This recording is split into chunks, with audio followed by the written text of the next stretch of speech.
Fusões e Visões é o podcast da Crowe em Portugal, dedicado a fusões e aquisições, corporate finance e crescimento empresarial.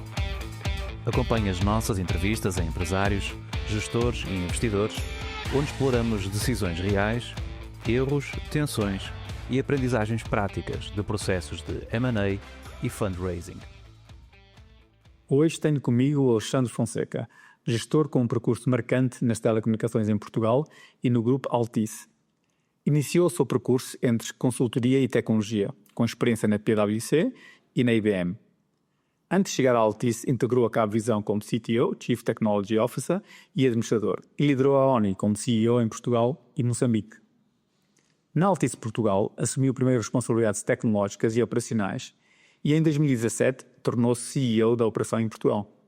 Em 2022 transitou para funções internacionais no grupo, ligadas à gestão de operações, e em 2023 foi nomeado Chairman da Altice Estados Unidos. Nesta conversa vamos explorar decisões, trade-offs e lições de liderança em contexto de grande escala e elevada pressão.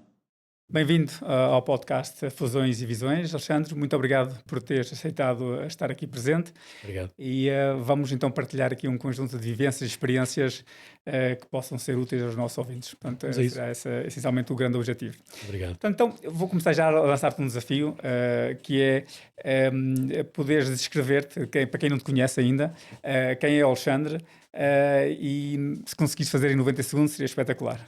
Muito bem.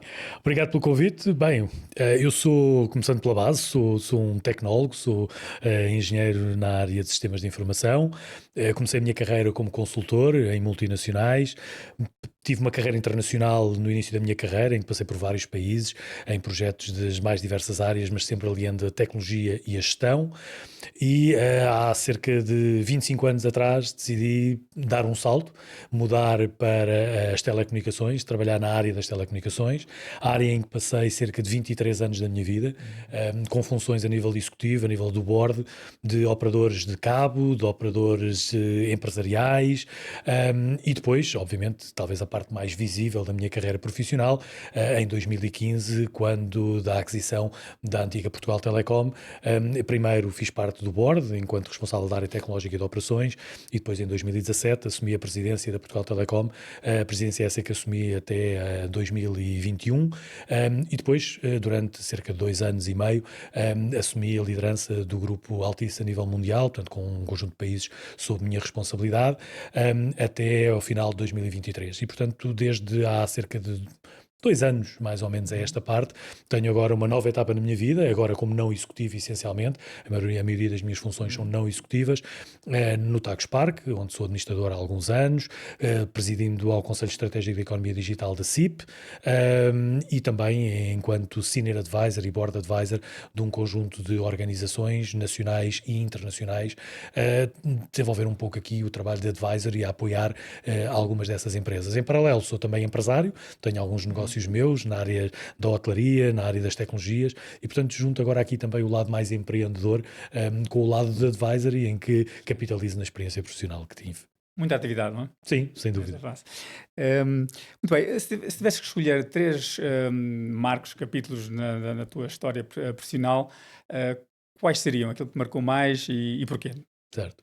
Bem, desde logo no início, e começando pelo momento do início da carreira, a carreira internacional. Acho que marcou-me imenso, tive a oportunidade de trabalhar em mais de uma dezena de países diferentes, em vários continentes, contactos com muitas realidades distintas, e estamos a falar na década de 90, portanto há alguns anos atrás, e portanto essa foi talvez o primeiro grande momento, foi o momento em que eu tive a consciência do que era trabalhar em ambientes multidisciplinares, multiculturais, em realidades muito distintas, como a África, por exemplo, e nessa perspectiva ter o privilégio de beber dessa experiência e desses ambientes e das culturas tão diferentes que me moldaram claramente enquanto pessoa, enquanto ser humano e também, obviamente, enquanto profissional. Depois, obviamente, que é incontornável o cargo de presidente da Portugal Telecom, da PT. Ter assumido essa presidência foi, sem dúvida, um marco muito importante, provavelmente um dos cargos mais relevantes que assumi na minha vida. Fui responsável por um enorme turnaround que foi reconhecido, aliás, por todos, pelo mercado, pela comunicação social, pelo setor, um turnaround que fizemos na altura liderando o Altice Portugal, para transformar uma empresa que depois de um processo conturbado tinha estado numa fase de declínio, numa empresa que cresceu, numa empresa que se transformou, que passou a ser muito relevante no mercado português, fazer todo o rejuvenescimento de uma marca e a afirmação de uma marca em Portugal, e portanto esse foi claramente também um marco muito importante. Depois, o momento atual, porque o momento atual é um momento que estou a desfrutar imenso, voltando um pouco às bases de consultor, agora numa perspectiva um bocadinho, aí, não é? porque comecei como consultor, agora é um consultor um bocadinho diferente, obviamente, a trabalhar ao nível do board de várias organizações, mais uma vez sempre com o cunho internacional, que para mim é muito importante. Tenho o privilégio de trabalhar com empresas em vários países, na Bélgica, em Espanha, em Inglaterra, e portanto trabalhar aqui também nessa lógica, e portanto é um marco diferente na perspectiva em que as responsabilidades não executivas são muito diferentes das responsabilidades executivas, e portanto é uma fase em que consigo equilibrar muito mais também a minha vida pessoal e a minha vida profissional. Não quer dizer que enquanto não executivo se trabalhe menos, quer dizer que enquanto não executivo se trabalha de uma forma diferente, mais equilibrada, e portanto é uma fase que estou também a desfrutar imenso. Já os melhores os teus tempos, os teus timings em termos de trabalho. Sim, com a família, com os amigos, com os hobbies também, e depois as viagens, tudo o que implica este trabalho de advisor e algumas organizações de grande dimensão, na área também do M&A, como iremos conversar, mas acima de tudo também de podermos ter este equilíbrio que eu acho que é muito importante e que muitas vezes sabemos que enquanto temos uma responsabilidade executiva é muito difícil de fazer. Ok. E olhando para trás, o que fio condutor é que tu encontras, digamos, na tua carreira, aquela característica que tu agora olhando para trás percebes que tens ou é a resiliência, ou é a capacidade técnica, lutar, ambição, o que é que olhas para trás e vês que te marca? Eu acho que há duas questões para mim que são fundamentais. Uma, se calhar, mais da minha formação de base e outra mais comportamental. Na formação de base, um tema que eu insisto em dizer há muitos anos, digo aos jovens que apoio e que dou mentoria, digo nas empresas, onde agora estou a apoiar boards e dou-lhes esta recomendação, e tenho dito a muita gente da área tecnológica, que é a tecnologia, e num mundo em que falamos hoje de inteligência artificial, de tanta tecnologia que está a transformar as nossas vidas, eu digo sempre que a tecnologia tem que ter um objetivo último, que é melhorar a vida das pessoas. Se desenvolvermos tecnologia que não serve para melhorar a vida das pessoas ou das organizações, então provavelmente não estamos a fazer a coisa certa, não estamos a trabalhar a tecnologia da forma certa. E, portanto, tecnologia para ajudar as pessoas, para melhorar a vida das pessoas no dia-a-dia, claramente esta é uma máxima que me tem orientado, porque a minha formação é nesta área, mas ao fim e ao cabo desenvolvi sempre trabalho muito próximo das unidades de negócio, da gestão das organizações, e portanto este binómio. Do ponto de vista comportamental, acho que a ambição é algo que me tem caracterizado, e é também a ambição que para mim é algo que não só me tem orientado a minha carreira, e com sucesso, porque o meu perfil e a minha carreira assim o mostram também, mas também porque a ambição é algo que eu muitas vezes critico, em particular em Portugal. Acho que nos falta, enquanto povo, e muitas vezes enquanto gestores de organizações em Portugal, falta-nos essa ambição. Temos quase uma vergonha de crescer, uma vergonha de ser grandes, de passarmos de PME a média e a grande empresa, a empresa exportadora, e isso é uma questão de ambição que eu acho que é muito importante incutirmos no nosso espírito. Ser mais audazes. Mais audazes, arriscarmos, sabermos que vamos falhar faz parte do processo, mas acima de tudo, ambição. Ok, bom. Para quem não te conhece e só te conhece pela via mais pública e pelo cargo que ocupaste, o que é que achas que as pessoas percebem menos bem da tua pessoa? Eu acho que a proximidade é algo que eu tenho sempre tentado praticar do ponto de vista da gestão das organizações, das muitas que liderei na minha vida, mas a proximidade às vezes é complicado quando se está a liderar uma organização.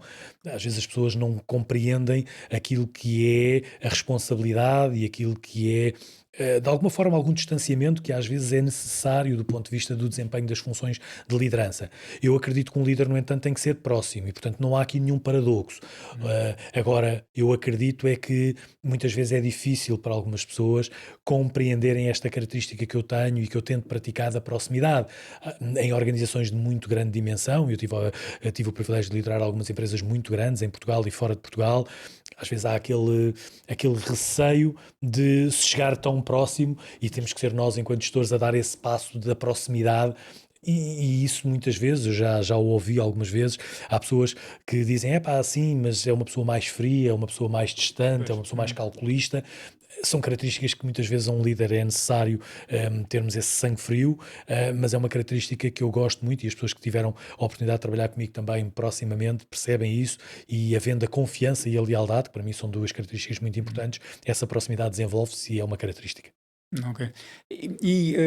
Que episódio que tenha ocorrido no início da tua carreira que te tenha marcado mais e que eventualmente ainda hoje tens digamos, comportamentos e atitudes que advêm desse episódio, desse início de carreira?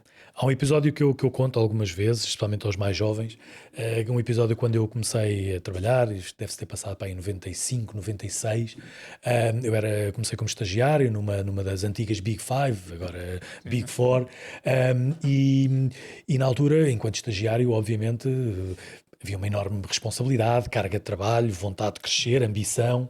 E eu lembro-me perfeitamente, eu comecei enquanto programador, trabalhava enquanto programador, fazia desenvolvimento em diversas tecnologias, e um dia, à meia-noite, 11h30, meia-noite, estava no escritório ainda a trabalhar, um dia de semana, já quase sozinho, estávamos 2 ou 3 no escritório, e um dos sócios, um dos partners da empresa, estava lá, passou lá, e ele era um retired partner, no sentido de já estava aposentado, mas continuava a estar no escritório com alguma continuidade. Ia trabalhar a essa hora, mas no entanto achei curioso, porque ele veio ter comigo, perguntou-me o que é que eu estava a fazer, eu lá lhe expliquei o que é que estava a fazer, e ele perguntou-me, mas não tens família, namorada? Sim, tenho, mas tenho isto aqui para fazer, tenho que acabar. E ele, nunca mais me esqueço que ele, com muita calma, do alto, era uma pessoa já com os seus quase 70 anos, e ele disse-me com muita calma e muita tranquilidade: estes problemas que tu estás aqui a resolver, amanhã de manhã vão ser resolvidos num instante. Vai para casa, descansa, isto é só trabalho, há outras coisas na vida também muito importantes, e amanhã, quando chegares às 9 horas, isto vai ter uma pinta diferente e vais resolver isto muito mais rapidamente. E de facto foi um conselho que me ficou: isto é só trabalho, muito importante, responsabilidade, mas é só trabalho, há vida para além disso também. E depois, às vezes, o pararmos, às vezes é importante parar, respirar, descansar, e depois retomarmos aquilo que vamos fazer, e às vezes o tempo é bom conselheiro, o descanso é bom conselheiro. Sim, e portanto foi um episódio que me marcou e que ficou claramente. Isto. E tu começaste, obviamente, como tu acabaste de dizer, de uma vertente mais técnica, foste evoluindo, tiveste responsabilidades também na vertente mais técnica também de liderança, mas depois houve obviamente um momento em que passaste para a liderança global, a CEO. O que é que mudou neste processo? Ou seja, na forma como tu vês e como tu gerias as pessoas, de uma pessoa mais técnica, digamos, podemos dizer assim, de uma pessoa então que está numa perspectiva mais da gestão da empresa com outro tipo de responsabilidades. O que é que mudou em ti? Qual foi essa mudança? Eu acho que não mudou muito, e não tem que mudar. Ou seja, obviamente que à medida que vamos progredindo na carreira e vamos crescendo, é muito importante dirigirmos a nossa forma de estar, de liderar, de agir com as pessoas que mais diretamente interagem connosco, e temos que dosear aqui também a nossa forma de intervir, etc. Mas eu acho que a liderança passa exatamente também por isso, por sermos capazes de, liderando uma equipa tecnológica mais jovem, liderar uma equipa de gestão de topo, passa por termos uma coerência naquilo que são os nossos valores, da forma como atuamos, naquilo que incutimos às equipas. Eu acredito que liderar é inspirar. Liderar é motivar. Liderar, como dizia Jack Welch, liderar é fazer os outros quererem fazer aquilo que nós queremos que eles façam. E, portanto, é esta lógica também de podermos ser um líder inspirador. E nessa perspectiva, eu acho que não muda muito. E, portanto, liderar equipas técnicas, obviamente que há uma capacidade tecnológica que é importante mostrar. O conhecimento, para mim, é muito importante. Acho que às vezes falhamos enquanto líderes, e há muitos líderes que falham porque não têm conhecimento. O conhecimento é a chave. Em momentos de crise, em momentos difíceis, é muito importante nós mostrarmos o conhecimento que temos do negócio, daquilo que temos à nossa frente, porque se tivermos esse conhecimento, vamos inspirar mais confiança nas pessoas que estamos a liderar e elas vão olhar para nós com maior credibilidade, e acho que as coisas funcionam muito melhor nessa perspectiva. Mas de resto, seja uma equipa técnica, seja uma equipa de liderança de alta performance, é sermos autênticos, sermos nós mesmos, próximos, e sermos inspiradores. E depois o conhecimento que temos que ter em cada uma dessas etapas e desses degraus da nossa carreira, mas não tem que mudar o estilo, não tem que mudar a forma de ser. Acho que os princípios básicos da gestão estão lá.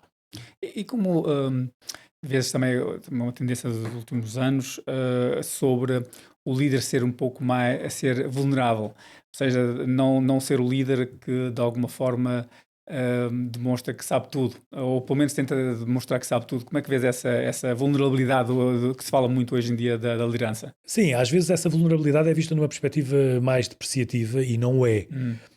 Eu, para mim, quando assumi na minha carreira funções de elevada responsabilidade, a minha primeira preocupação sempre foi a escolha da minha equipa.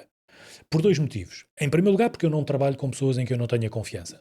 E, portanto, as pessoas com quem eu trabalho são pessoas que eu escolho e nas quais eu tenho que ter uma profunda confiança. Seja essa confiança do ponto de vista técnico ou profissional, seja também confiança do ponto de vista pessoal.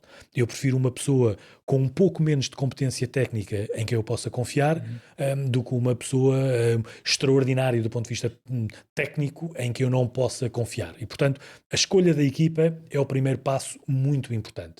Mas depois, porque além da escolha da equipa, uma boa equipa é extraordinariamente importante para o líder. E se nós queremos ser um melhor líder, temos de ter a melhor equipa. Se nós queremos ser melhores, temos de trabalhar com os melhores. Isso é uma máxima absolutamente, para mim, incontornável. E, portanto, as pessoas que trabalham comigo são pessoas que eu reconheço nelas uma capacidade técnica em cada uma das suas áreas extraordinária. E, de preferência, que sejam tão boas ou melhores do que eu. Porque só essas pessoas que são melhores do que nós é que nos desafiam, que nos estimulam. Aquelas pessoas que têm a coragem, pela sua competência, de nos dizer não. Nos questionar, dizer não concordo, explicar porquê e depois no fim toma-se a decisão. Mas há uma discussão que é enriquecedora. E, portanto, essa vulnerabilidade na realidade não existe. O líder não está só. Aquela máxima quase romântica do líder que toma as decisões isolado, sozinho, lá em cima, num pedestal de marfim. Isso é romancismo, isso não existe. Hoje em dia, os líderes rodeiam-se de equipas de alta performance, de pessoas que os desafiam, que os estimulam, que contribuem, e as decisões são tomadas muitas vezes de uma forma colegial. Claro que o líder tem a última palavra. As empresas são assim. Tem que haver alguém que decida e que desempate no limite. E, portanto, não nos devemos nunca admitir dessa decisão. Mas sermos capazes e termos a humildade de construir uma boa equipa, de nos rodearmos dos melhores e, acima de tudo, de percebermos que não sabemos tudo e que temos muitas vezes visões que podem não ser completas e que, portanto, precisamos dos outros para nos completar essa visão. Isso não é um ato de fragilidade, isso é um ato, pelo contrário, de inteligência. E, portanto, é assim que eu vejo essa vertente. Hoje em dia, os grandes líderes rodeiam-se de grandes equipas. Sim, sem dúvida. Entrando agora na vertente do M&A, portanto, dos processos de M&A, e tendo a oportunidade de estar com uma pessoa que passou por processos de uma dimensão grande, que traz consigo uma complexidade adicional que transações mais pequenas não trazem. Vamos tentar falar aqui um bocadinho sobre essas transações dessa dimensão, mas mas pronto, depois fazemos sempre aqui a ponte para outras transações que tens vindo a assessorar, obviamente de menor dimensão, mas como queremos, acreditamos que podemos tirar muitos ensinamentos dessa experiência, dessa vivência que tiveste a oportunidade de passar por. Portanto, então, a pergunta é aqui, começamos um bocadinho sobre a parte de M&A, dos processos ao nível das infraestruturas, portanto, o primeiro tema foi como é que surgiu esta temática da monetização das infraestruturas num operador integral, como é que isso aconteceu, explica-nos um bocadinho, digamos, a high level, digamos, a operação, para percebermos como é que estas operações de grande dimensão acontecem. Sim, como eu disse no início, trabalhei 23 anos na área das telecomunicações enquanto executivo e o mundo das telecomunicações mudou muito ao longo do tempo. E mudou exatamente num sentido que é o sentido do foco cada vez maior naquilo que é a qualidade do serviço que se presta ao cliente. No início das telecomunicações, há 20 e tal anos atrás, 30 anos atrás, o grande fator diferenciador muitas vezes foram as infraestruturas físicas. Eu sempre tive alguma dificuldade em acreditar nisso. Eu acho que o grande fator diferenciador é mesmo o serviço que se presta ao cliente. Claro que para isso é preciso ter infraestruturas de qualidade, mas é o que se faz com essas infraestruturas e não as infraestruturas que temos. A questão da monetização e da venda de infraestruturas, sejam elas torres, sejam elas data centers, sejam elas redes de fibra óptica, acima de tudo mostra um caminho. O caminho do foco no cliente, foco naquilo que é o core business. Eu acredito que um operador de telecomunicações é uma empresa de serviços, que presta serviço ao cliente. E, portanto, nós temos que estar focados não na gestão dos ativos de infraestrutura, porque esses têm outro tipo de características e que carecem de outro tipo de perfis, mas para nos podermos focar efetivamente naquilo que é o serviço ao cliente, precisamos ter esse mesmo foco. E, portanto, é assim que, na minha opinião, surgiram na Europa. Portugal foi dos primeiros países, mas exemplos em França, em Inglaterra, em Espanha, de alienação de infraestruturas de ativos, surgem exatamente por esta questão. Primeiro, porque obviamente também o setor é um setor que tem muitos destes ativos. Cada país tem milhares de torres de telecomunicações, quilómetros e quilómetros, milhares de quilómetros de fibra óptica. Alguns países têm dezenas de data centers e, portanto, obviamente que a existência desses ativos é relevante. Em segundo lugar, também uma necessidade que surgiu há cerca de 10 anos esta parte, em que o setor começou a sofrer impactos fruto da atividade do mercado, da competitividade, dos novos entrantes, da regulação, começou a sentir pressão nas suas margens e, portanto, a necessidade de se capitalizar, porque o setor das telecomunicações é um setor em que se investe muito. Às vezes as pessoas olham para o setor das telecomunicações e dizem, os operadores são todos muito grandes, os operadores faturam muito, mas esquecem-se que o setor das telecomunicações deve ser dos setores que tem o mais alto rácio de CAPEX sobre receitas. Em alguns casos chega próximo dos 20%. E, portanto, é um setor de capital intensivo e em que é preciso capital todos os anos. E, portanto, essa necessidade de capitalização, a necessidade de focar no cliente e a existência desses ativos levou, há uma década mais ou menos a esta parte, a que se começasse a dar valor a esses mesmos ativos. E depois surgiram entidades que são especializadas numa lógica de longo prazo, porque estes deals, estes negócios, são negócios em que a amortização destes investimentos é feita a muito longo prazo, a mais de uma década. Surgiram fundos de investimento, as célebres InfraCos e um conjunto de empresas que se focaram exatamente naquilo que é, por um lado, a aquisição destes ativos e depois a sua rentabilização. E a rentabilização vem também de um fator muito, eu diria, quase histórico e de uma mudança de paradigma. Tipicamente, estas infraestruturas que eu acabei de falar pertenciam a cada um dos operadores em cada país. Em Portugal, em Espanha ou em França, cada um, o incumbente mais que os outros, mas os outros também têm as suas infraestruturas. Não é só em Portugal que nós vamos numa autoestrada e vemos, no mesmo sítio, vemos 3 torres de telecomunicações, se calhar, no espaço de 500 metros umas das outras. Em França é igual, em Espanha é igual, em Inglaterra é igual. Porquê é que isto acontece? Porque, obviamente, as infraestruturas sendo detidas por um operador A, tinham alguma relutância em haver mutualização. Podemos dizer que isto hoje se calhar já é um bocadinho mais bem aceito, mas há 20 anos atrás era impensável um operador partilhar as suas infraestruturas com outro. Era muito complicado do ponto de vista do mindset da gestão. E, portanto, o que aconteceu foi uma proliferação de infraestruturas que se replicaram. O que não é, do ponto de vista de racional e económico ou financeiro, não é muito racional, nem muito eficiente. E, portanto, surgiram estas empresas cujo seu racional é muito simples. Vamos otimizar estas infraestruturas, fazendo a sua aquisição e depois mutualizando-as. E, portanto, é esse um pouco o paradigma que levou a que este negócio tenha sido um negócio enorme, um negócio que proliferou, porque as infraestruturas são de grande dimensão, têm muito valor, transacionaram-se, como é público, em muitos países, em Portugal, em Espanha, em França, transacionaram-se ativos de infraestrutura com múltiplos de 18, 20, 22 vezes EBITDA, e, portanto, são transações de grande dimensão, complexidade também, mas que também a amortização desse investimento é feita a longo prazo, porque depois estabelecem-se contratos por mais de uma década para mutualizar esses mesmos ativos. E, portanto, é um negócio interessante para quem se foque nessa perspectiva da gestão desses mesmos ativos, e os operadores libertaram-se para não terem que fazer essa gestão desses ativos, mas sim fazerem a gestão da relação com o seu cliente.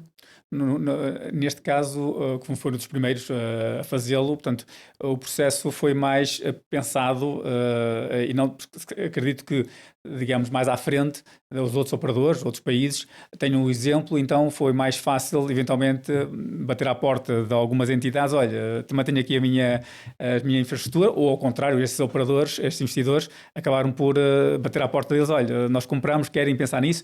Pronto, o processo, se calhar, correu dessa forma. E no início, no arranque, já teve que ter aí outro tipo de processo. Como é que se lembraram, digamos, de fazer isso? O lembrar, obviamente nós não fomos os primeiros no mundo a fazê-lo, mas obviamente que houve aqui uma certa, perdoem-me a expressão, uma certa carolice na perspectiva de vamos lá fazer isto. Até porque eu recordo-me perfeitamente, e se recolhermos aqui as notícias da época, muita comunicação social, mesmo especializada, criticou porque é que se vão vender agora ativos, quer dizer, estamos a vender, como eu li na altura algumas entidades dizerem, a vender os anéis, e portanto havia um certo ceticismo. Aqui houve claramente alguma ambição também, uma lógica de perceber, eu diria se calhar perceber antes de outros, que o negócio estava a mudar e que os clientes cada vez mais nas telecomunicações, e hoje é fácil dizer isto 10 anos depois, mas é a verdade. Na altura nós dizíamos que os clientes estavam efetivamente cada vez mais focados na sua qualidade de serviço e cada vez menos na infraestrutura, cada vez menos no ativo. E, portanto, essa lógica foi o que orientou a execução destas transações em múltiplos países. E eu acho que os operadores em vários países que deram esse salto primeiro tiveram sucesso não só nas transações, porque sendo primeiros também beneficiaram aqui um bocadinho do First Mover Advantage e porque obviamente também os fundos que foram adquirindo essas infraestruturas foram ganhando sensibilidade para um tema que não tinham, porque para eles foi muito um salto de fé, porque foi a lógica de, ok, vamos fazer isto, vamos acreditar que o business plan funciona há 10 anos, a 15 anos, a 20 anos, e depois foram percebendo como é que se afinava também estas transações e, portanto, eu diria que é verdade que houve aqui um certo arriscar, mas era um pouco ler o mercado, era um pouco, lá está, perceber que o negócio nem sempre, e eu dizia isto às vezes na brincadeira internamente, o negócio não tem que ser necessariamente o ferro e a ferrugem, fazendo aqui a analogia com as infraestruturas físicas. O negócio tem muito de expectativas, não fazendo aqui publicidade a nenhuma marca em particular, mas no mundo dos telemóveis, dos smartphones, há uma marca que é claramente aspiracional, e no início então, quando cresceu, ainda mais aspiracional. Não é que tivesse mais funcionalidades do que a outra, mas era aspiracional. As pessoas queriam ter aquela marca, queriam ter aquele dispositivo. E isso tinha que ver com um conjunto de atributos que eram mais do que materiais, eram muitas vezes imateriais. E aqui também a mesma lógica, de focar num conjunto de atributos de serviço que tornassem o serviço mais apelativo e que para isso necessitavam de um foco que o aligeirar do âmbito de atuação da equipa, da gestão, permitiu também, entregando esta gestão desta componente do negócio a entidades especializadas. Okay. Foi relativamente simples o processo, digamos, interno de alinhamento entre a direção, board, assim, foi algo assim que gerou alguma complexidade de pensamentos diferentes ao tema, imagino que... Sim, porque desde a perspectiva económica ou financeira até à perspectiva comercial, vai uma curva de 180 graus. Do ponto de vista da monetização e da capitalização da empresa, este é um negócio extraordinário. Do ponto de vista concorrencial, é dizermos assim, mas agora vamos ter os nossos concorrentes a utilizarem as nossas infraestruturas. Isto é uma coisa complexa. E dizermos, está bem, mas é aqui que nós nos diferenciamos pela qualidade do serviço. Isto é um tema que não é fácil. E, portanto, depois tecnologicamente, ok, mas eu estou habituado a gerir esta parafernália de ativos e agora há um terceiro que vai fazer essa gestão por mim. Portanto, as sensibilidades dentro de um board, dentro de uma comissão executiva, são muito tocadas nas diferentes perspectivas, de uma forma positiva ou negativa, por um movimento como este, que é um movimento sempre... eu diria com algum impacto, para não dizer até no início, nos primeiros negócios que foram feitos destes a nível global, quase de violência, na perspectiva de isto é mudar muito o paradigma da empresa. Mas eu acho que, mais uma vez, é destas grandes discussões, das visões diferentes, da partilha de visões diferentes, que sai um modelo equilibrado. Este tipo de negócios não se podem fazer por decreto. Tem que haver um buy-in da organização. A organização, com maior ou menor reserva, com maior ou menor facilidade de entendimento, tem que ter o buy-in.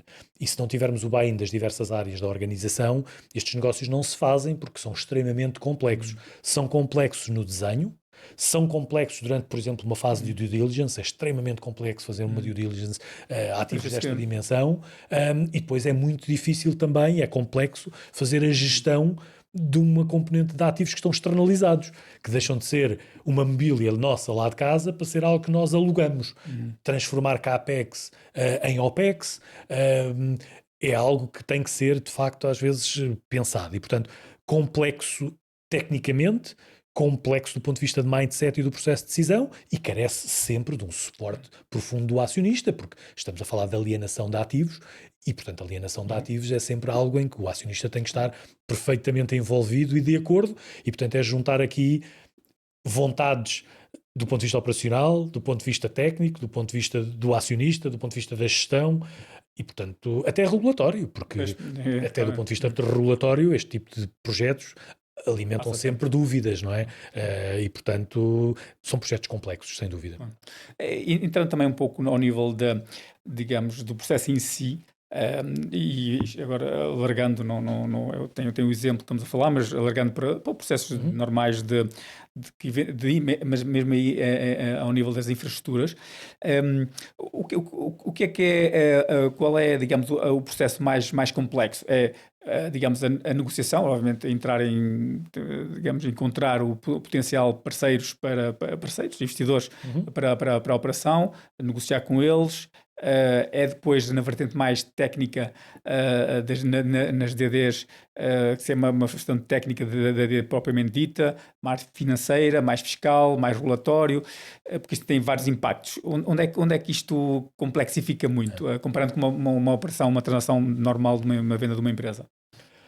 Eu diria que todos são complexos porque este negócio é muito complexo e, portanto, um negócio de infraestruturas é sempre um negócio complexo, mas o desenho, a definição do perímetro, das fronteiras, o que é que fica, o que é que vai, o que é que se faz o carve-out, esse é claramente um ponto decisivo.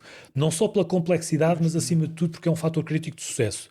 O mau desenho da fronteira pode mais à frente, e quando é mais à frente, podemos estar a falar daqui a 6 meses, 9 meses, pôr em causa o negócio.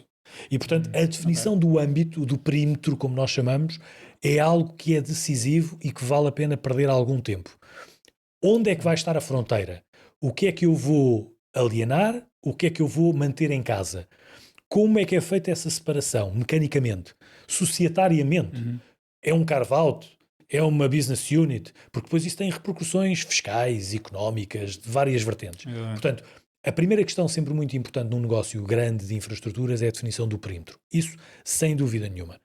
Depois, obviamente que a componente de due diligence é uma componente extremamente difícil, porque é difícil auditar no terreno, não é que ser uma infraestrutura física pode ser, mas isso é fácil, uma infraestrutura física está ali, vamos lá ver. Sim, mas estamos a falar de milhares, às vezes dezenas de milhares de ativos, e a due diligence tem um timeline definido, tem um período temporal que está definido, e portanto esse é também um tema muito complexo. Fazer a valorização desse ativo numa fase de due diligence é muito complexo. honestamente, o tema contratual, negocial, é claro que seria hipócrita dizer que não perdemos muito tempo. Claro que perdemos muito tempo nas discussões económico-financeiras, mas o tema contratual, eu pessoalmente tenho sempre uma visão muito clara. Eu acho que as boas áreas jurídicas de uma organização, sejam elas internas ou externas, são aquelas que são capazes de resolver problemas e não aquelas que são ali para trazer problemas. E, portanto, essa é sempre a minha visão e eu sempre fui muito, muito incisivo nas minhas equipas internas ou externas do ponto de vista jurídico, porque quando se define num negócio desta dimensão, com esta complexidade, depois de se ter definido o perímetro, depois de se ter começado a fazer uma due diligence, depois de se negociar um valor, morrer na praia por complexidade técnico-jurídica, para mim é inaceitável. E, portanto, os bons assessores jurídicos são aqueles que rapidamente encontram soluções equilibradas, que cumpram, obviamente, os requisitos da lei, como é natural, mas que também cumpram os requisitos do comprador e do vendedor, gerando consensos.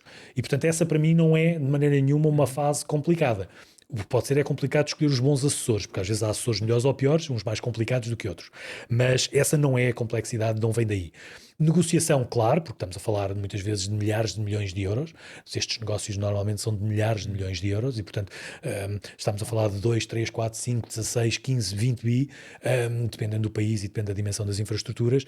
É, obviamente, sempre complexo.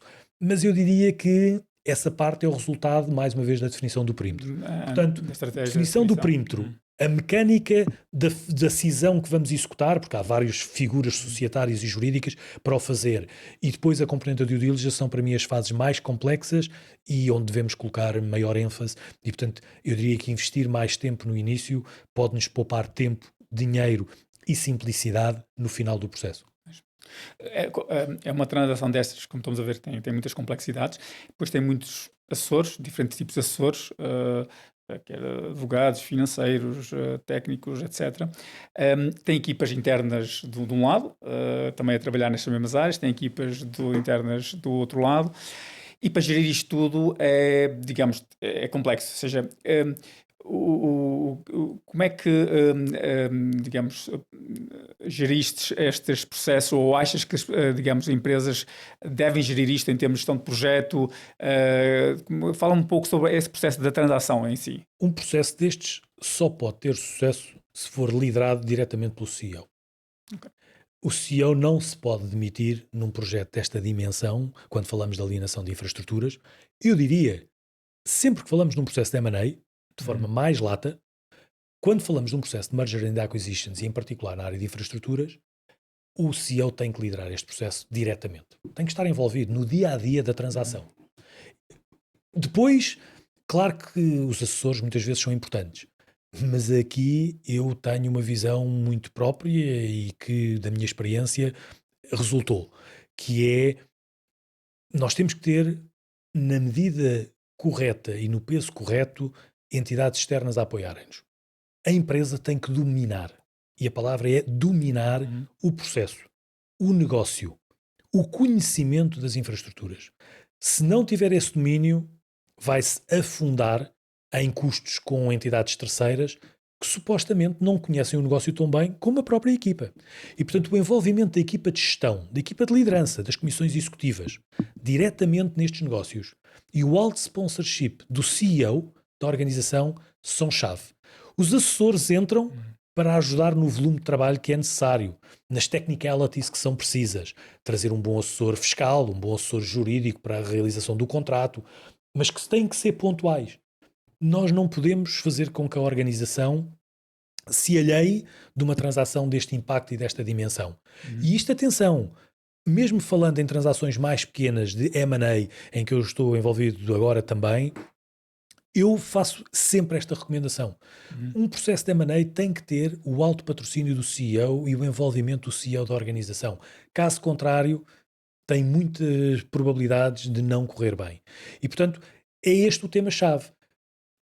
Trazer as pessoas internas para dentro, que são os profundos conhecedores dos meandros do negócio, envolvimento da gestão de topo e a liderança do CEO.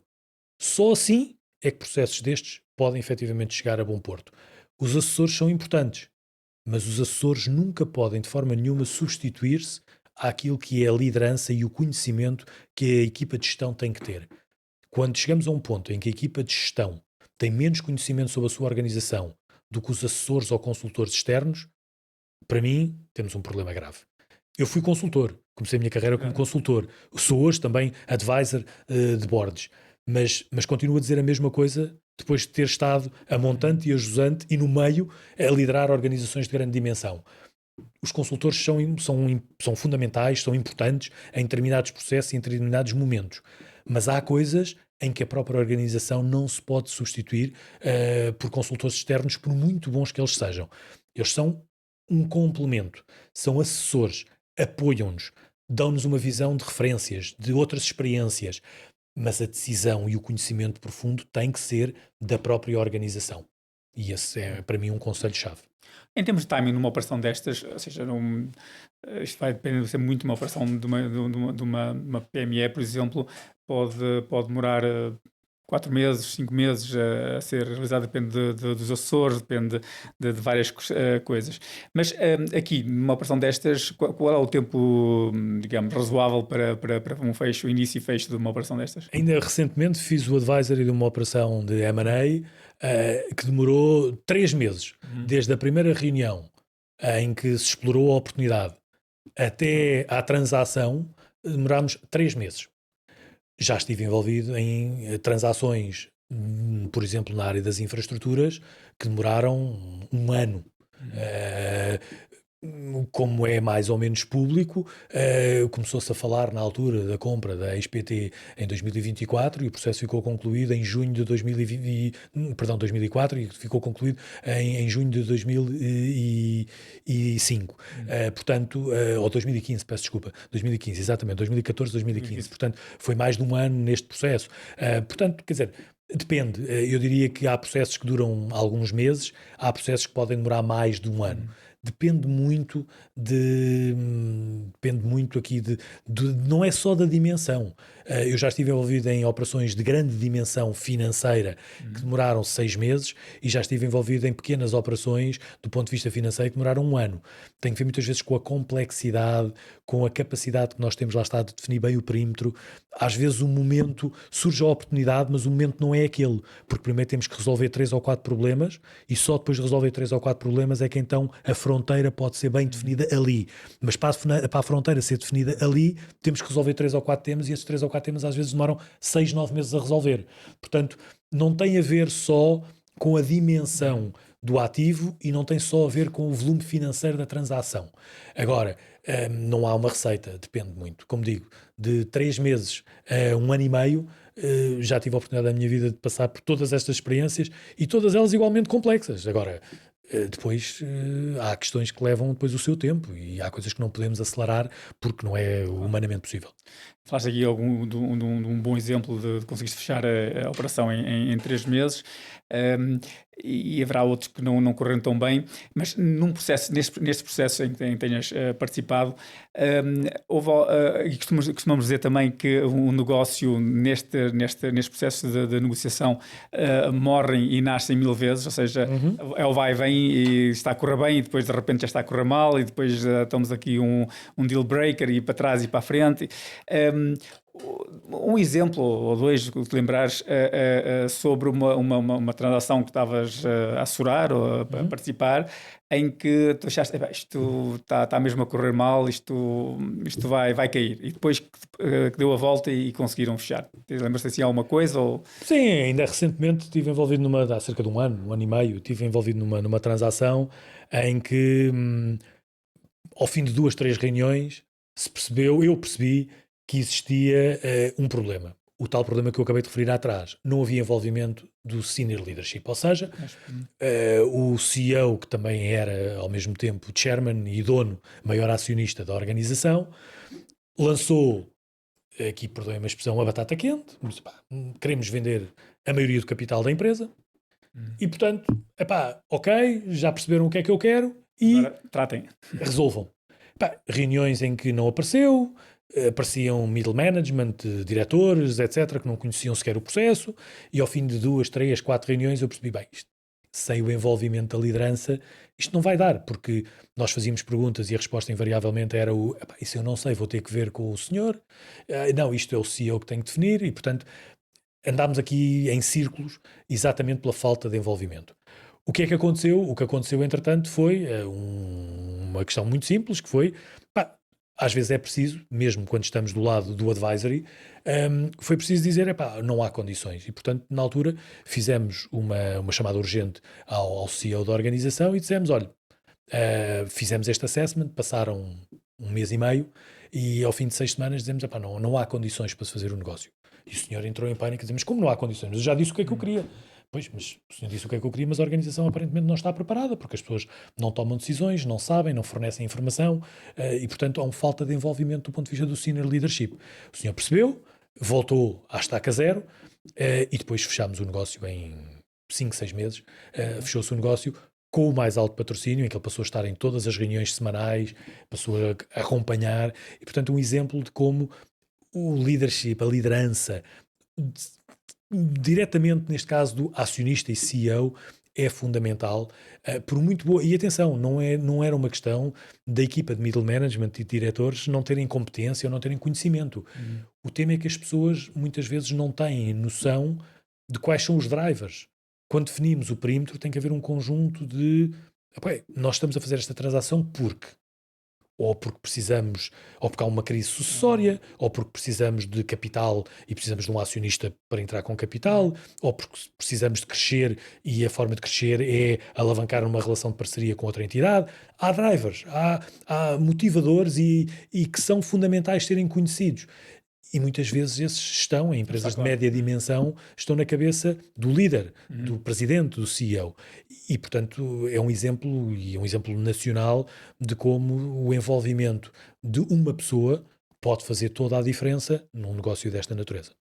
Nas operações de grande dimensão, normalmente temos pessoas que conhecem muito bem os processos, temos assessores contratados que são muito bons naquilo que fazem, de ambos os lados, genericamente, e, portanto, por vezes, ou parte das vezes, a transação flui com mais naturalidade, porque toda a gente sabe o seu papel, toda a gente sabe o que fazer e a coisa flui.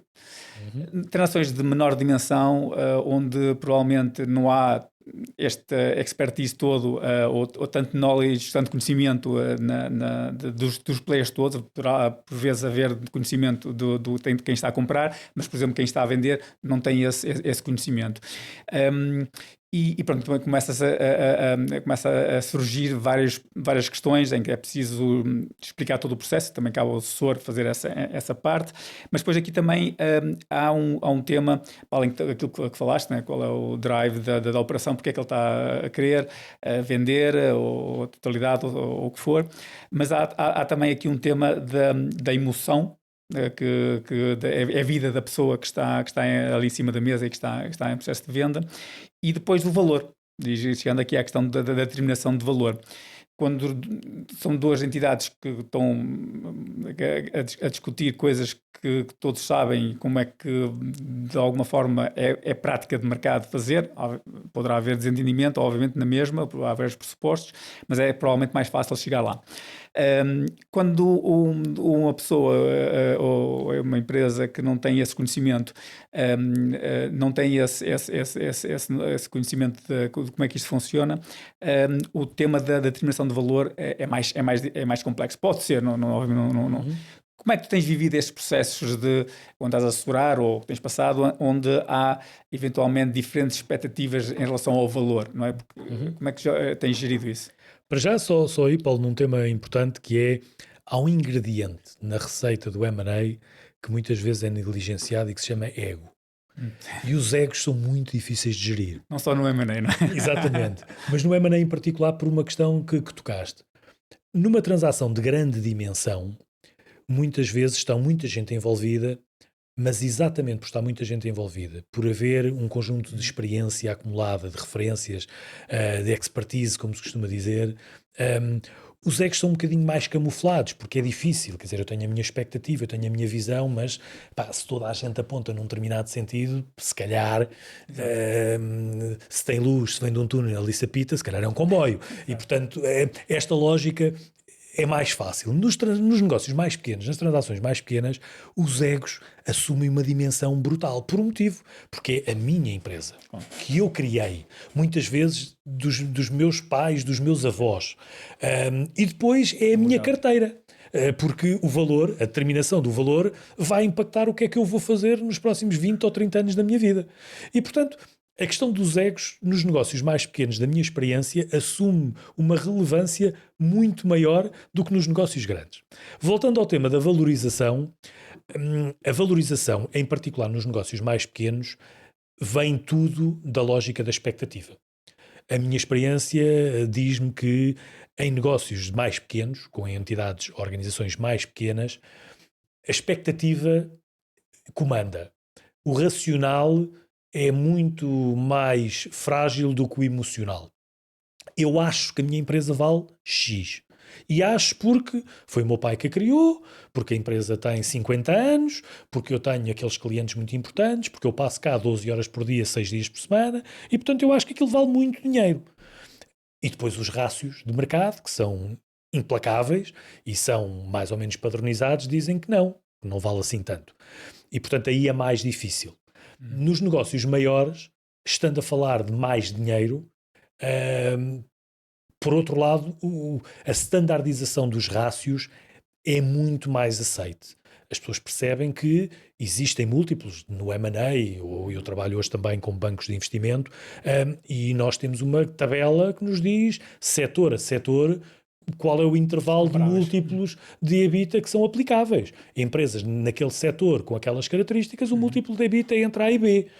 E, portanto, a pessoa pode dizer que acha que vale C ou D, mas é entre A e B. E, quer dizer, pode haver alguém que valorize mais uma coisa ou outra, mas os múltiplos não vão variar. São muito padronizados e standardizados. E isto, nos negócios maiores, é mais fácil. Nos negócios mais pequenos, esta valorização tem o seu quê de emocional e de flexibilidade.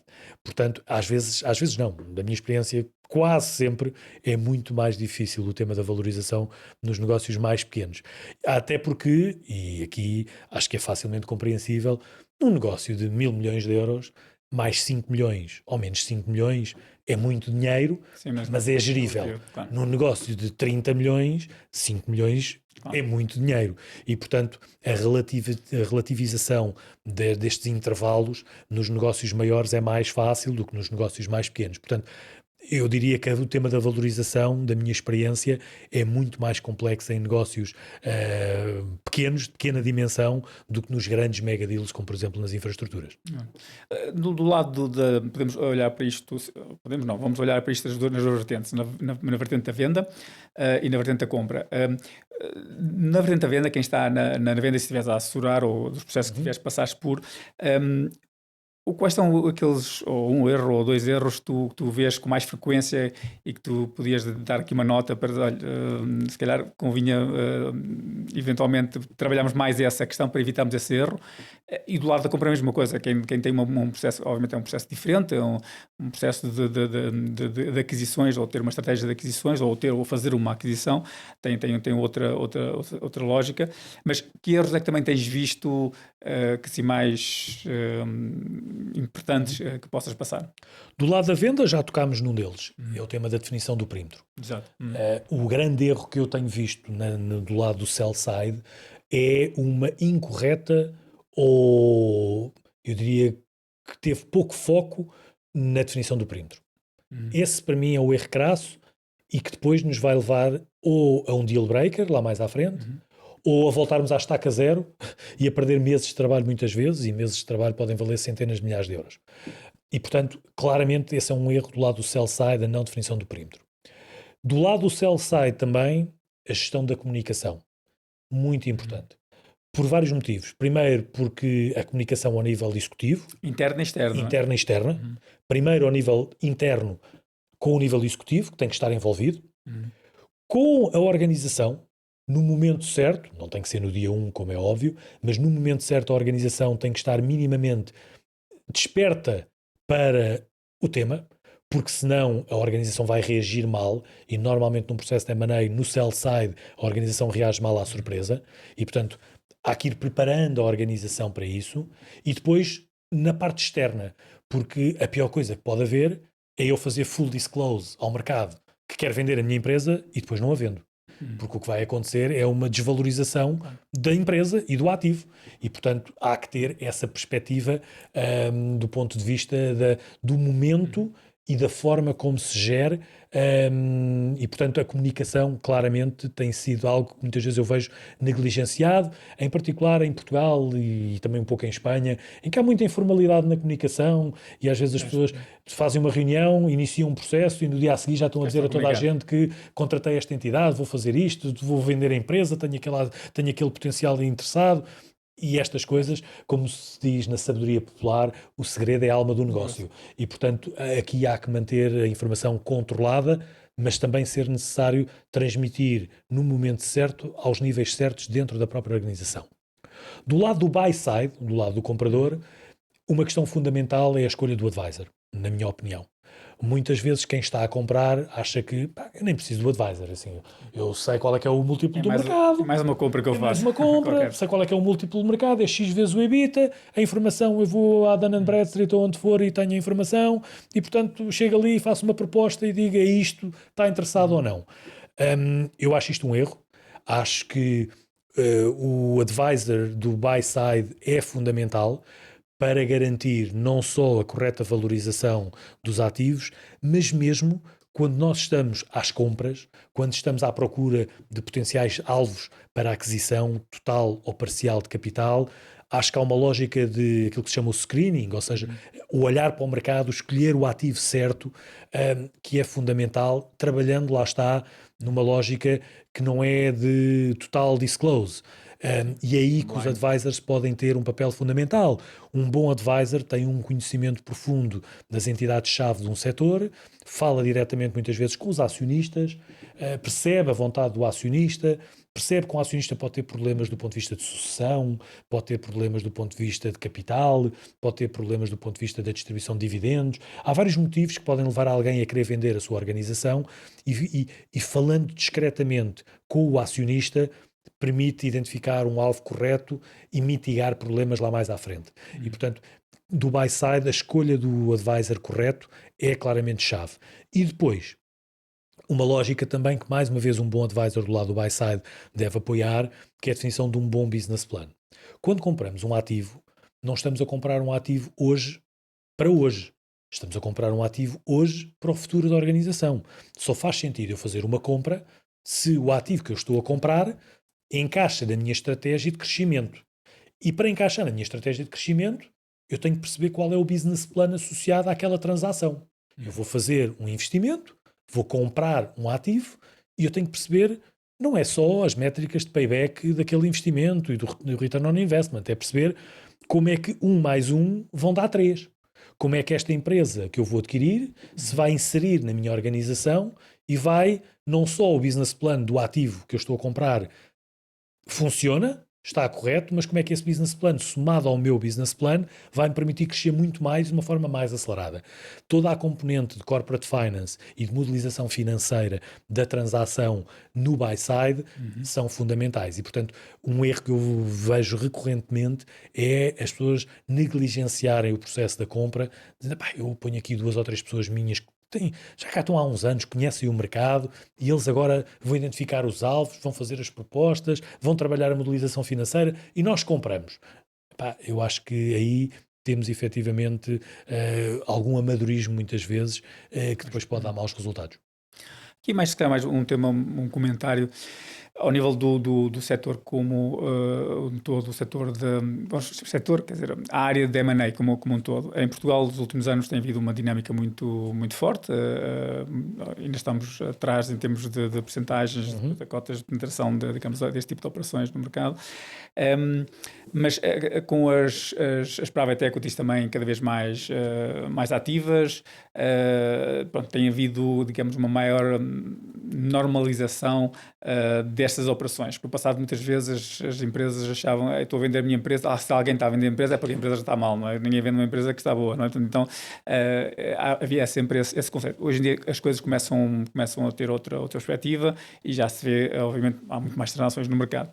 Mas eu estava aqui a tentar obter, digamos, a tua visão sobre transações que não tenham tanto na perspectiva do 100%, de venda de 100% da empresa, mas mais numa perspectiva de, ok, eu tenho um bom projeto de crescimento para a minha empresa, mas se calhar eu preciso provavelmente duas coisas. Preciso de dinheiro, não ir à banca tradicional, mais dívida. Portanto, temos aqui em Portugal também é a dívida, o leque de opções é basicamente dívida e não é bancária e pouco mais. Mas e também, digamos, partilhar o risco, digamos, de uma operação de crescimento mais acrescido, e partilhar o risco no sentido, obviamente, financeiro também. Portanto, tem essa temática, e também de ter, se calhar, alguém que me possa, digamos, apoiar, digamos, também nesse processo. E, portanto, então, aqui a abertura de capital, e eventualmente também, já é outro tema, mas a fusão, que falas também de ganhar escala, mas a abertura de capital pode ser uma estratégia que tu vês que, para as empresas portuguesas, para as PMEs portuguesas, que poderiam olhar para? Sim, deve ser, mais do que pode ser, eu acho que deve ser. Portugal tem tido uma performance do ponto de vista macroeconómico da nossa economia muito interessante nos últimos anos. Crescemos mais do que a média da União Europeia e, portanto, estamos num momento positivo e temos setores que são altamente apelativos. Eu hoje trabalho, como disse, com bancos de investimento internacionais e que olham para alguns setores em Portugal com uma lógica de... São ativos muito interessantes para nós podermos crescer e com interesse por vários mercados europeus que têm interesse em vir a Portugal e comprar ou entrar no capital de algumas empresas portuguesas. E, portanto, eu acho que devíamos aproveitar este momento e podemos aproveitar este momento. É verdade que hoje em dia em Portugal a principal ferramenta é claramente a dívida bancária e, portanto, os bonds, já nem falo de IPOs, é algo quase inexistente em Portugal e, portanto, isso passa por entradas de capital. A entrada de capital pode e deve ser vista como talvez o mecanismo mais fácil de expansão e de crescimento. Porque, de facto, para já temos que perceber, muitas vezes essa entrada de capital pode ser minoritário ou maioritário. Mesmo as entradas, começando pelas minoritárias, em que um parceiro compra 20%, 30%, hoje há muita liquidez no mercado e que procura negócios que estão em fase de crescimento, cujas equipas de gestão têm boa performance, são reconhecidas por isso, são diferenciados no mercado, têm um business plan muito interessante, mas que falta-lhes escala. E escala, muitas vezes, falta-lhes dinheiro, vamos pôr as coisas como elas são. E, portanto, há investidores que hoje procuram participações de 20%, 30%, sem qualquer influência na gestão, não querem ter influência na gestão, querem ter influência na gestão do seu investimento, que é uma coisa diferente, que é semestralmente, trimestralmente, olhar para o desempenho da organização e garantir que os KPIs que foram definidos estão a ser cumpridos, ou seja, o meu investimento está a trazer o retorno que eu tinha esperado e, portanto, a partir desse momento, fantástico. E esta é um modelo que cada vez mais está em voga. Muitos investidores estrangeiros estão a olhar para essa possibilidade e em Portugal, muitas vezes, quando se fala de M&A, fala-se de perder o controle, fala-se vou vender a minha empresa. Não é a única solução, não é vender 100% da empresa. Pode haver a entrada de um parceiro. E na entrada desse parceiro pode ser um parceiro financeiro ou pode ser um parceiro estratégico. Leia-se um parceiro do mesmo setor. Em que aí pode procurar ter controle, mais de 50%, ou não. Depende também. Claro que Portugal, sendo um país pequeno do ponto de vista da dimensão e da nossa economia, não é fácil a uma empresa portuguesa aceitar um parceiro estratégico ou ter um parceiro estratégico na mesma indústria que seja minoritário. Olhando aqui para os nossos vizinhos espanhóis, em quase todas as indústrias, os nossos vizinhos espanhóis, por inerência de serem uma economia muito maior do que nós, são maiores.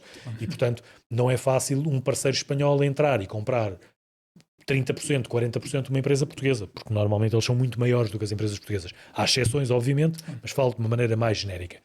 Mas mesmo na entrada de capital maioritário, eu penso que esta é uma forma enorme de crescer. Hoje em dia, o know-how, a experiência adquirida e a performance das organizações são tidas em linha de conta por quem faz o investimento. E, portanto, nessa lógica, existe uma valorização das equipas de gestão e do ativo que estamos a comprar.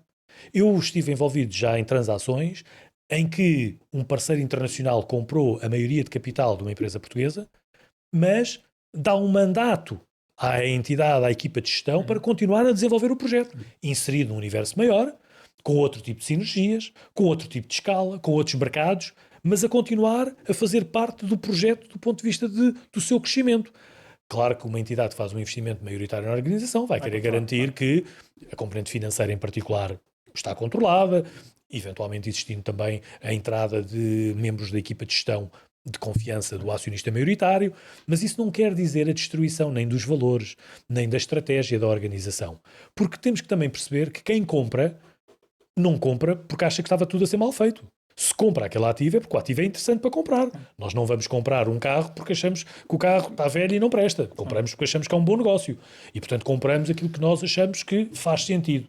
E, portanto, aqui é a mesma lógica. Quem compra, compra um ativo que acha que pode complementar o seu, que pode ajudá-lo a crescer e que pode alavancar, seja no mercado local onde compra, seja no mercado global onde atua. E, portanto, esta entrada destes investidores são sempre extraordinárias opções para quem vende ter também uma valorização do seu ativo e não ter necessariamente que dizer recebo o meu cheque, estou aqui 6 meses para a transição e vou-me embora. Não é necessariamente assim. Eu acho que nós às vezes aqui, enquanto sul-europeus, somos muito fatalistas e vemos as coisas muito binárias de 0 a 1. E não é só 0 nem 1. Há efetivamente caminhos alternativos e eu acho que a abertura de capital minoritário ou maioritário de investidores financeiros ou de investidores estratégicos são extraordinárias formas de fazer crescer a organização e de ganhar outros horizontes. E quando eu há pouco falava de ambição no início da nossa conversa, essa ambição também tem que estar presente em momentos como estes. Ser mais audazes e correrem um pouco mais de risco aí nessas Sem dúvida operações.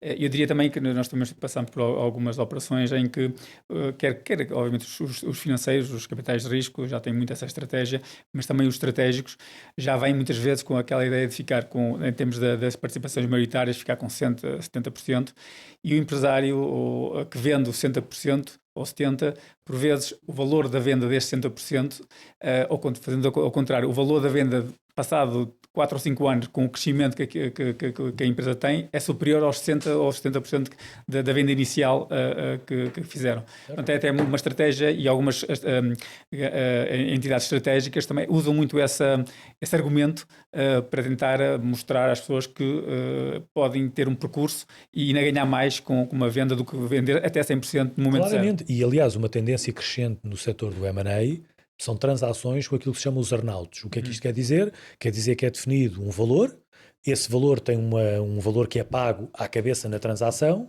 e que depois, 12, 24, 36 meses depois, consoante o atingimento de determinados objetivos, há tranches da transação que são pagas consoante o atingimento desses objetivos. Estes earn-outs são uma tendência crescente no mercado de M&A e que garantem, lá está, uma valorização que até pode ser mais elevada, desde que o comprador tenha a garantia que determinados pontos são atingidos. E, portanto, eu não me importo pagar numa indústria que tem uma transação de 5 vezes EBITDA, eu não me importo pagar 6 vezes o EBITDA. Se eu pagar uma parte agora e daqui a 2 ou 3 anos vou pagar o resto, assumindo que a empresa teve um crescimento de X%. E, portanto, todos ganham. Exatamente. Estamos quase no fim. Alguma questão, pergunta que eu não fiz e que tu achas que deveria ter feito, ou de responderes a alguma questão, ou dares aqui mais algum input para quem nos está a ouvir?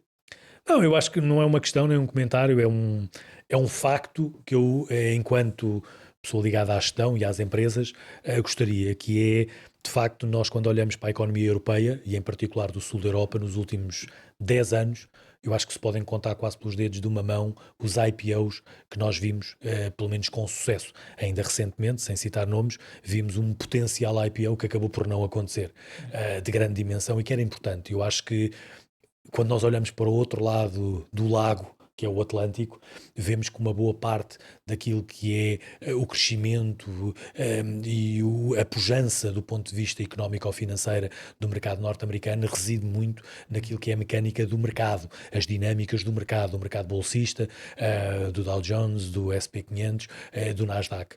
E, portanto, eu acho que na Europa, e em particular no sul da Europa, temos sofrido nos últimos anos de uma escassez de casos de sucesso, porque também, se calhar, fomos pouco audazes. Eu acho que os mercados bolsistas europeus têm de se repensar. Se calhar há também a necessidade de algum movimento de consolidação maior nesse mercado. Mais dimensão. Para ganharmos escala, exatamente, mas esse é claramente um ponto que quem está ligado a esta área do M&A e quem trabalha como nós nos bancos de investimento com que eu estou a colaborar, trabalhamos também na área de IPOs, quer dizer, o IPO é quase hoje em dia um holy grail e temos lá um sino guardado para um dia quando houver um IPO, abanar o sino, porque são tão raros os grandes e de sucesso, e isso é muito preocupante para a sustentabilidade e o dinamismo da economia e, portanto, fica aqui este reparo, digamos assim. Ok, então, para terminar, vou pedir que completes aqui algumas frases, respostas curtas, dentro do possível.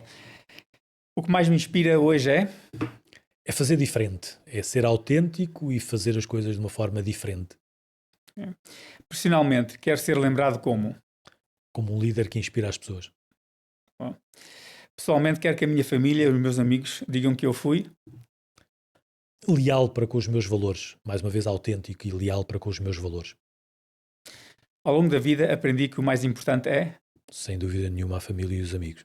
No final do dia é sempre o mais relevante. Se puderes deixar uma mensagem à próxima geração, filhos, netos, jovens, aqueles que também vais fazendo mentoring, qual seria? Muito simples, que sejam felizes.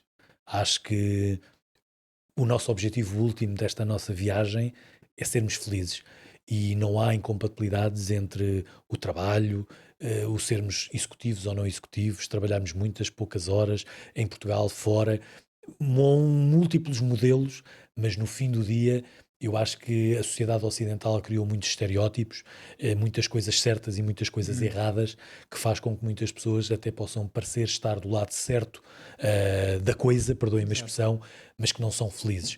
E eu, ao longo desta minha carreira e da minha vida, aprendi que muitas vezes temos que ignorar esses estereótipos e no fim do dia o que interessa é sermos felizes, e é isso que eu digo também às pessoas que nos são próximas, é que sejam felizes a fazer aquilo que mais gostam, seja o que for, mas que acima de tudo se sintam felizes. Se for assim, certamente estão no caminho certo.